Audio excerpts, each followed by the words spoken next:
क्या आप कल्पना कर सकते हैं कि एक भव्य महल के तहखाने में सदियों से कोई जीवित कैद हो सकता है?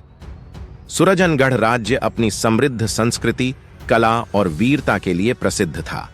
इसके राजा विक्रम सिंह एक निडर योद्धा और न्यायप्रिय शासक थे, जबकि उनकी रानी सुमित्रा बुद्धिमान और प्रजाहितैषी थी। उनकी जोड़ी को आदर्श माना जाता था, लेकिन सूरजनगढ़ की भूमि एक रहस्य से बंधी थी, एक ऐसा रहस्य जो वर्षों से राजमहल के तहखाने में दबा हुआ था।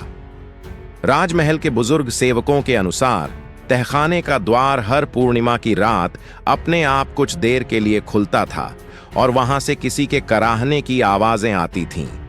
राजा विक्रम सिंह को इन अंधविश्वासों में विश्वास नहीं था, लेकिन जब राज्य में अचानक अकाल पड़ने लगे, अनाज के भंडार रहस्यमयी रूप से खाली होने लगे और कई सैनिक बिना किसी कारण बीमार पड़ने लगे, तो लोगों ने कहना शुरू कर दिया कि यह सब तहखाने में छुपे रहस्य के कारण हो रहा है।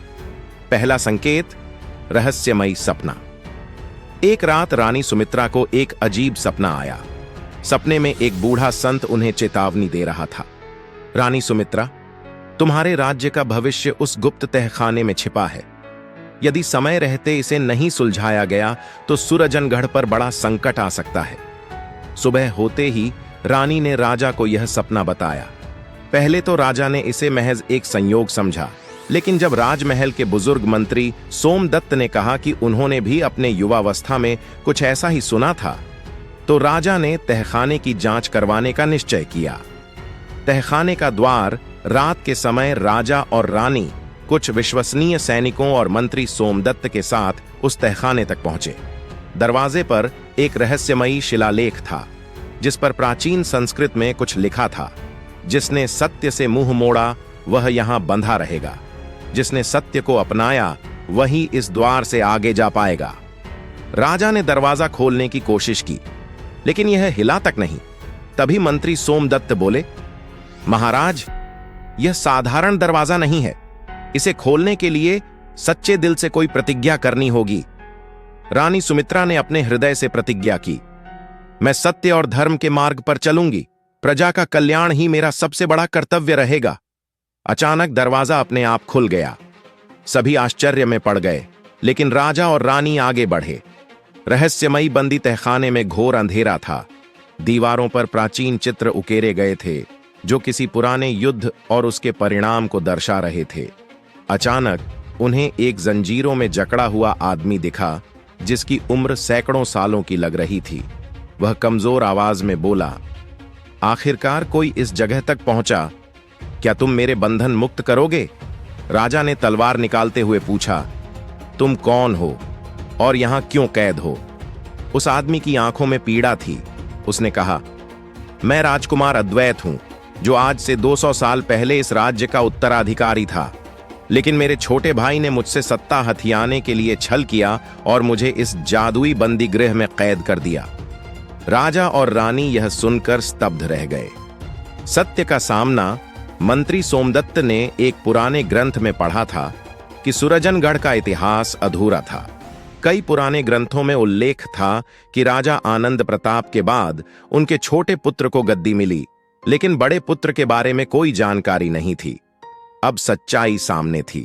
राजा विक्रम सिंह ने सोचा, अगर यह सच है तो इसका मतलब है कि मेरा राज्य अन्याय की नींव पर खड़ा है। राजा और रानी ने मिलकर यह निर्णय लिया कि सत्य को स्वीकार करना ही सही मार्ग होगा। उन्होंने प्राचीन शास्त्रों के अनुसार मंत्रों का उच्चारण किया, जिससे अद्वैत की जंजीरें टूट गईं। राज्य का भविष्य जंजीरों से मुक्त होते ही अद्वैत के शरीर में एक दिव्य आभा आ गई और वह धीरे धीरे हवा में विलीन हो गए।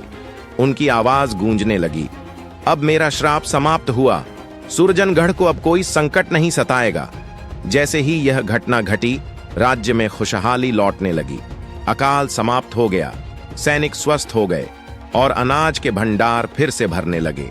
राजा और रानी का निर्णय। राजा विक्रम सिंह ने इस घटना के बाद एक निर्णय लिया, राज्य का इतिहास सत्य पर आधारित होना चाहिए।